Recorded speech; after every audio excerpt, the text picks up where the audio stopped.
out of your lungs. So inhale, exhale, maximum inhalation, maximum exhalation, or your tidal volume, what you're doing during quiet breathing. You use the body plethysmograph or some other dilution techniques, and you can figure out based on the change in the concentration of dye or change in pressure in an enclosed room like a plethysmograph, you can determine what the total lung volume is. Most males have about 5.7 liters, so 5,700 mLs of air in their lungs. Females being typically smaller, they'll have around 4.2 liters of air in their lungs. During quiet breathing, both males and females tend to get about 500 mLs in and out during that quiet respiration. And you can measure those with the respirometer. So we have a male's lung here, one big alveolus, 5,700 mLs in their lung, each lung. Some of that air never comes out. When you exhale maximally and then measure how much air is left after maximum exhalation, that's referred to as the residual volume. How much is in the lung after maximum effort to expel air from your lungs. So that here is residual volume. You start at 5,700 or 5.7 liters. Blow as hard as you can with all your expiratory muscles, and you blow a lot of it out, but you're left with 1,200 remaining. The amount that you got out is your your expiratory capacity. So from a normal quiet inspiration to maximum expiration, that's your expiratory capacity. You can also go from a normal quiet expiration and suck in as much as you can, and you'll have an inspiratory capacity. And you can also measure reserve volumes. So around and above normal tidal volume, you have an inspiratory reserve, and below a tidal volume, you have an expiratory reserve. So it's a lot of volumes, and you add volumes together, you get a capacity.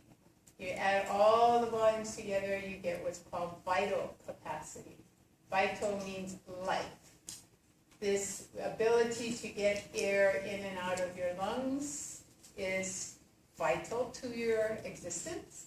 So that ability to inhale and exhale maximally is referred to as vital capacity.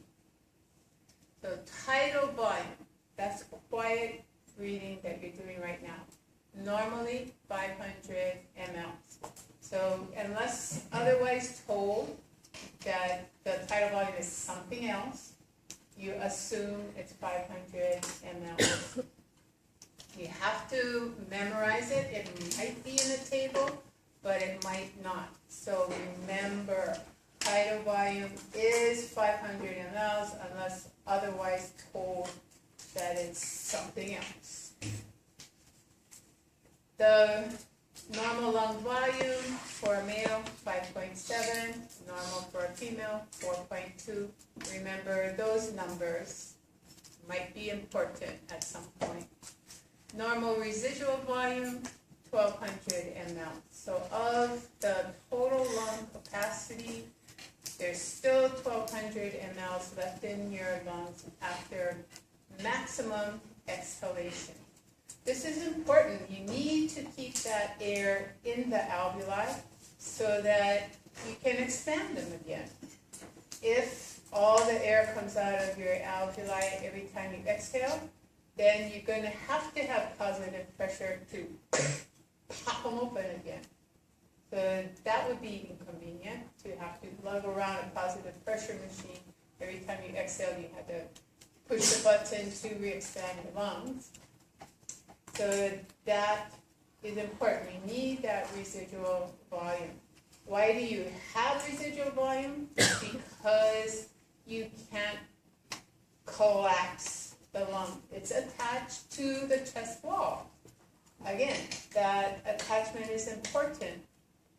If you introduce air into that pleural space, the lung collapses. You need positive pressure to re-expand it.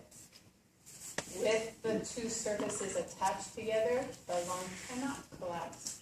You keep air in the chest, and easier to then re-expand the lungs with the next breath. The chest wall, you can blow as hard as you want to, but eventually the ribs are going to run into each other, and actually you got muscle in between there, so the ribs can't come together. And the diaphragm can only go up so far. Even if you compress it further with shoving your abdominal contents up into it, it still can only go up so far.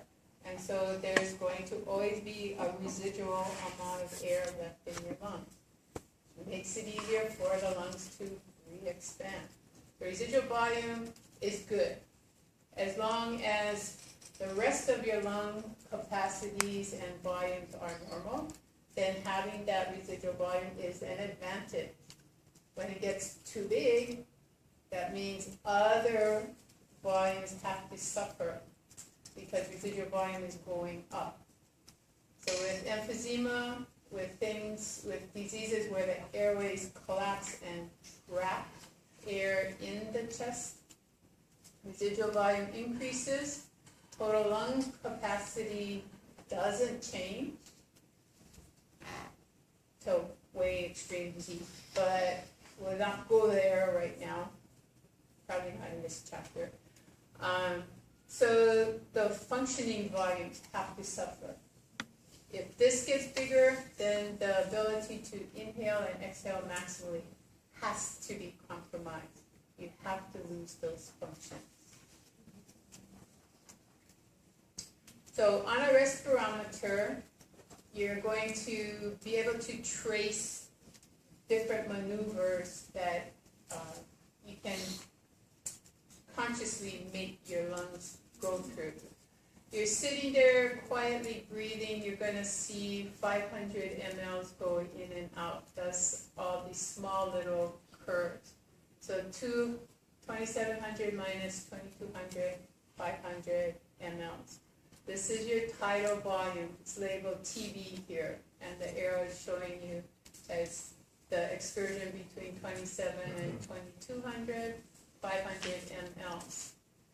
If you do a maximum inspiration and then go back to tidal breathing, then you started at a quiet expiration, inhaled as much as you could. This is your inspiratory capacity. Part of that capacity is your tidal volume, that 500 mLs. So if you subtract out that 500 mLs, you have inspiratory reserve volume, IVR.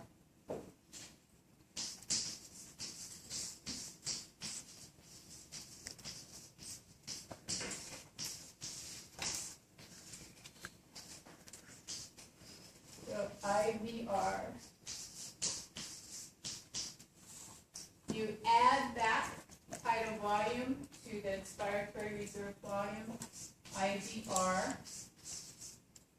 plus TV gives you inspiratory capacity. Capacities are two or more volumes added together. On the other side here, you have tidal volume, and then you exhale as much as you can. So you have an expiratory capacity here. It's not labeled, but if this is inspiratory capacity, then this is expiratory capacity.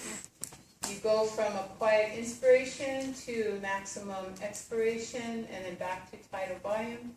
You have expiratory capacity.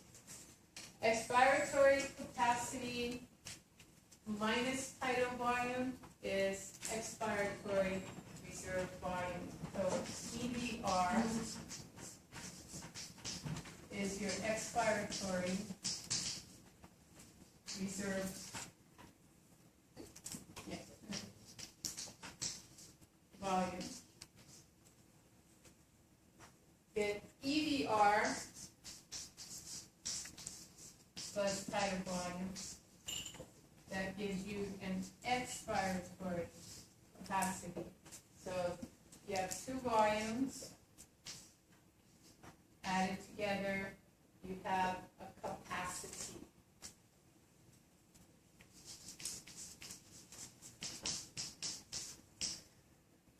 Over here we've got vital capacity. How much air can you forcefully inhale? How much air can you forcefully exhale? So it's done as one maneuver. From a quiet exhalation, you suck in as much as you can and then blow out as much as you can. And then you measure the difference between maximum inspiration, maximum expiration. If you don't have that number, but you have these numbers, you can figure out what your vital capacity is. You can add your inspiratory reserve to your tidal volume, to your expiratory reserve volume, and you've got vital capacity. If you know your inspiratory capacity and your expiratory reserve volume, you know vital capacity. If you know your expiratory reserve, expiratory capacity and inspiratory reserve, you can get vital capacity.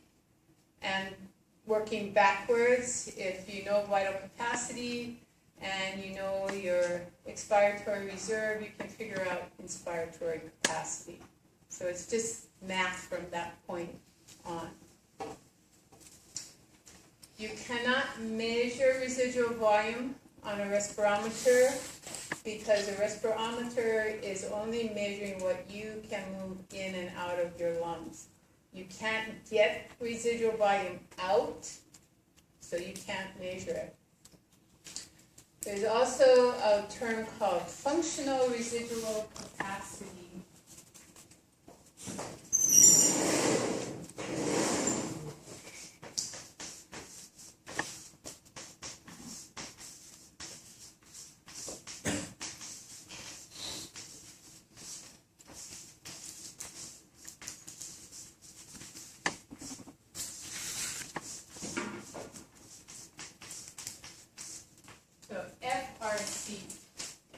That includes residual volume.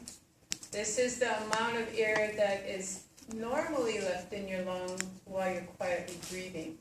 So it's also not able to be measured by a respirometer. Since it includes the residual volume, which cannot be measured by a respirometer, you cannot measure functional residual capacity. So two volumes cannot be measured by the respirometer, residual volume, and functional residual capacity. One other cannot be measured by a respirometer. What is that? What volume cannot be measured by a respirometer?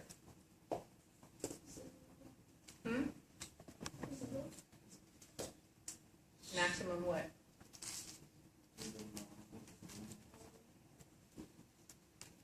Total lung volume. Yeah, total lung capacity. You can't measure that on a respirometer either because you can't measure the residual volume. But anything that's 570, you can't determine that in an individual. Is it really 570 or is that just average of a lot of people crunched together? It's an average of a lot of people crunched together. So not every male is going to have 5.7 liters, because some are bigger than others. Not every female is going to have 4.2 liters, because some are bigger than others. So it's a mean value. You can't measure residual volume, you can't measure total lung capacity or total lung volume. You can't measure functional residual capacity. You cannot measure residual volume. Those three things you can't do on a respirometer. Can do with other machines, but not on a respirometer. So if you see something that looks like that, you've got a respirometer. Here we've got something to put paper on to trace what's happening with the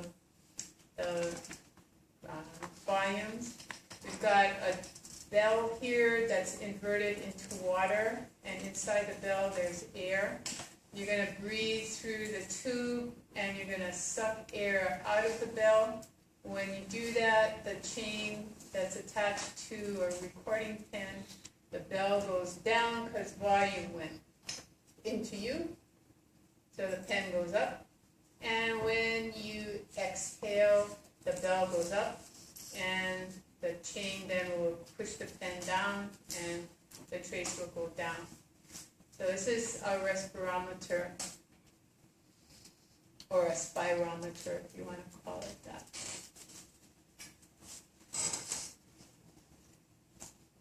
Okay, so let's see. The tidal volume is the volume of air entering or leaving the lungs during a single normal breath. It averages about 500 milliliters.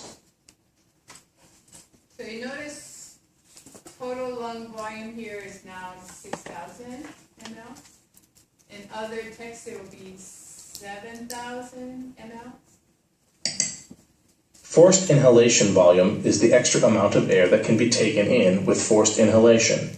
It is about 3,000 milliliters. Also known as inspiratory reserve volume. So it's going from the top of a tidal volume to maximum inspiration. So that's your reserve inspiration volume. Vital capacity is the maximum amount of air that can be moved in and out of the lungs if the person first inhales maximally, then exhales maximally. People rarely use more than half of their vital capacity. Forced exhalation volume is the extra amount of air that can be forced out of the lungs with maximal active expiration. It is about 1,000 milliliters. Residual capacity is the amount of air that remains in the lungs even after maximal forced exhalation. The lungs are never fully deflated. Total lung capacity is the maximum amount of air that the lungs can hold. Which volume is created by your external intercostals and diaphragm?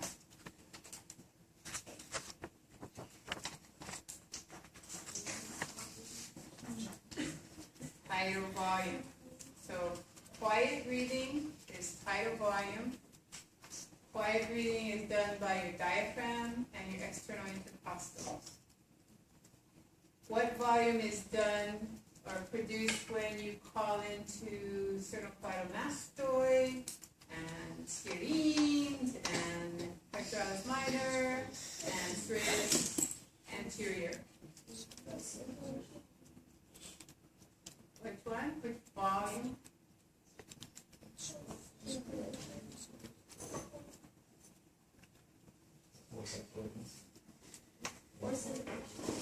Forced inhalation volume or inspiratory reserve volume. And then abdominal muscles and internal intercostals, which volume? Okay, if I ask you what muscles are working to do expiratory capacity,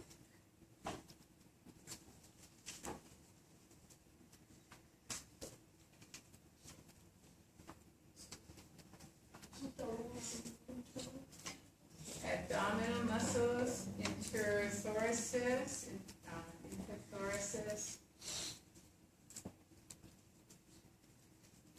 What else? External intercostals, what else? Diaphragm, what else?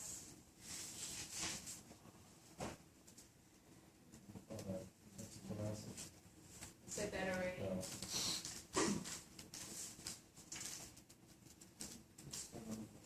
External intercostals. External intercostals and diaphragm are turning off to do your expiratory capacity, and the others are turning on to do your expiratory capacity. But part of that, getting the tidal volume out, is just the turning off of the inspiratory muscle. Okay, so they've given you some volumes here. It's not always the same. Personally, I suck at inhaling, but I'm really good at exhaling.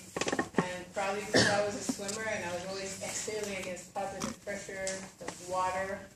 So I became very good at exhaling, but never really, we're not taught to inhale. Because if you turn your face and inhale, if you didn't get your face up there and you sucked in real hard, you might just inhale all this water down into your lungs and you can't swim very fast. In fact, you usually don't, you just kind of stop and panic when you inhale all that water. Okay, so this person, they're really good at sucking air in, but they suck at pushing it out. So everybody's different. Some people are pretty equal. Inhalation, exhalation volumes are pretty much the same. So here we've got somebody inhaling efficiently and exhaling not so efficiently. Something else is different here. So we go back to this. How much is residual volume on this graph? 1,200 mLs. Yeah, so residual volume has gone up. What does that mean? What does it mean? What did you just translate the words into another way of saying it?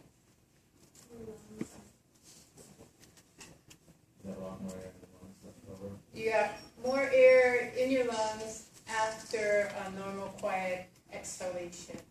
And even after forcing air out, you still got more volume left in the lungs.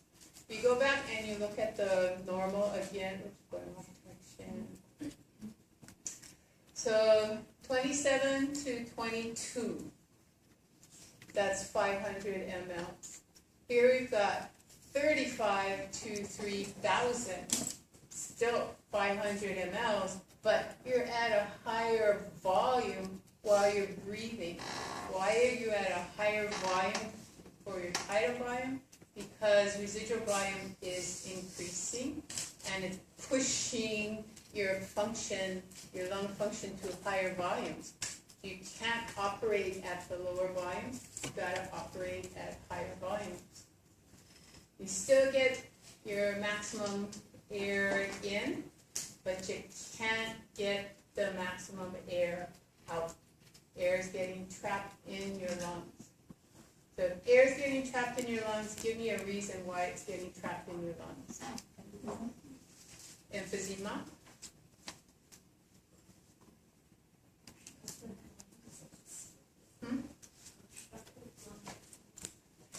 It's obstructive lung disease that's trapping, the airways are closing down and trapping air in the lungs.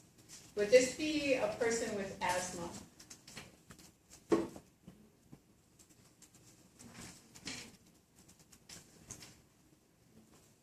Who has asthma? One. Okay.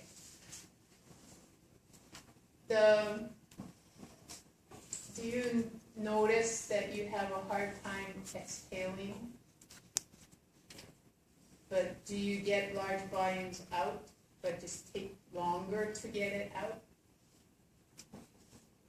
You're not in lab, right? You didn't do that, yeah. So actually, this is not a curve for somebody with asthma. Unless it's really extreme cases where you've had it chronically and now you've gotten alveoli broken down. Usually with the obstruction of asthma and also chronic bronchitis, until disease sets in that changes the anatomy of your lungs, it takes you a long time to get the air in and out. But eventually, you get all the air out. Your residual volume hasn't changed. It just takes you a real long time to get that air out. So we do a test called the forced expiratory volume in 1 second, which is you do a vital capacity, but it's, you stretch out the time so that you can see how much volume of the total is coming out in 1 second time. And if you are below 70% on a regular basis, then you're into the obstructive lung disease. If you get a normal vital capacity out, but in less than 70% of it out in a second, then that's usually a sign of asthma. You have a normal vital capacity, but the air coming out just takes a real long time for it to come out. Okay, so now we've got somebody whose residual volume is normal, but their inspiratory reserve and actually the rest of their volumes, they're operating kind of down towards the inspiratory reserve is limited. So tidal volume is normal. You got 2,700 to 2,200, 500 going in and out. Got a normal residual volume, but a lack of inspiratory reserve volume. This is usually a sign of restrictive lung disease. That's due to connective tissue limiting the ability for your respiratory muscles to expand your lungs. So more collagen pulling against the working respiratory muscles.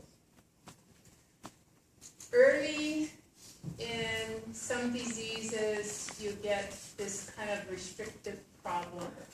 With smoking, you start out, and with asbestosis, you start out with fibroblasts getting really irritated by the particulates that you're inhaling. And then later, phagocytes getting involved in trying to clean it out, and you get a restrictive problem that then becomes an obstructive problem. And then residual volume starts to increase because you're combining a restrictive problem, which is squashing your inspiratory capacity down, with an obstructive problem that's pushing your expiratory reserve up. And you end up with a real short, squat vital capacity. You just can't move air in and out of your lungs. And what air was in your lungs is now trapped in your lungs. You don't get fresh air to your alveoli, and so you're left with very high CO2 air, very O2 poor air for gas exchange, and usually shows up as cyanosis. Also, inability to carry out your activities of daily living because you don't get the O2 to produce the ATP to run your body's system. When you get a respirometer trace, that's what it looks like. It's not stretched out like in your textbook. It also is red. The spirometer, the trace is turning counterclockwise. So when you take the paper off and you put it flat, you read from right to left. The textbooks read from left to right. So you gotta reverse that if you're going to read off a trace. I might put this trace on exam and ask you to read the numbers. So I can't read the numbers very well here. I think that says 8 liters. Yep, that's 7. So this is 8 liters. That's the peak of this, and that's the trough of that same maneuver. So this is me. I suck at inhaling, but I'm really good at exhaling. I got a huge expiratory reserve volume. My vital capacity is pretty good, but I tend to operate kind of high, but I can get all the air out if I need to. This is my tidal volume. To read inspiratory reserve, I'm reading the traces going from right to left. I look at the tidal volume immediately in front of my vital capacity, go from peak to peak, and that's my inspiratory reserve volume. If I add tidal volume to that, I have my inspiratory capacity. Expiratory reserve, I take that same tidal volume, but I look at the trough and go from trough to trough. If you don't know what a trough is, that's what pigs eat out of. It's got a nice scooped shape for the slot to go into. So a trough is the scoop end of the curve. This is a trough to a trough. You go from there to there, that's expiratory reserve. Add the tidal volume into that, and you've got expiratory capacity.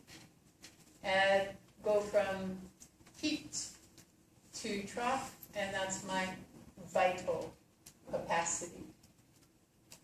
The paper speed is going really slow. It's from dark line to dark line, it's 1 minute's time. And that's 32 millimeters between the dark lines here. So this is 1 minute's time at that paper speed. We speed it up, and you have the person inhale and hold so you can turn up the paper speed so that now the dark lines are 1 second in between. And then you ask them to exhale maximally. You then, since the expiration didn't start on a dark line, you've got to make your own 1 second, or measure the distance here and come to the next line and measure back that same distance, and then see what that volume is that you got out in 1 second. This is called forced expiratory volume in 1 second, FEV1. Well, that's written up at the top. So forced expiratory volume in 1.0 seconds. You look at the percentage that the person of the vital capacity that the person got out in 1 second's time. If it's less than 70%, really less than 70, not 69.9 or 69.5 or 68, statistically that's the same. But less than 70 and quite a bit less than 70, that's going to be obstructive problems, so COPD kind of problems. If you get greater than 90% out in 1 second, this is going to be restrictive.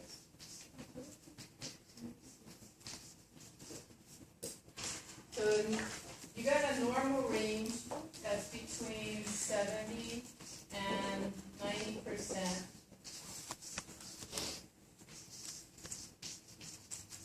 So most people will get between 70 and 90% of their vital capacity out in 1 second. So what you do for this calculation, you read the number at the top, so 8 liters, you read the number at the bottom, and you look at the units. This is 4, this is 5, I think. This is, well, that's 8, 9, 10, 11, 12. So 4, that's about 500, either round up or round down consistently.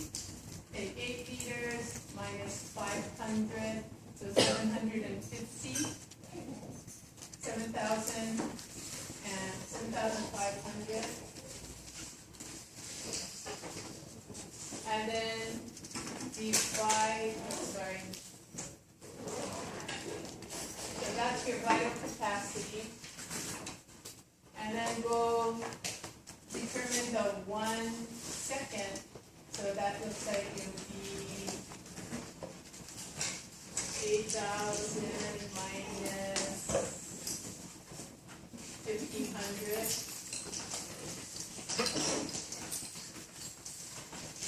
So 6,500 divided by 7,500. What is that percentage? That's your FEV1. The total number of points in your exam divided into the number of points you actually got, that's your percentage for your grade. Here, this is the total amount of air you can get in and out of your lungs with forced inspiration and expiration.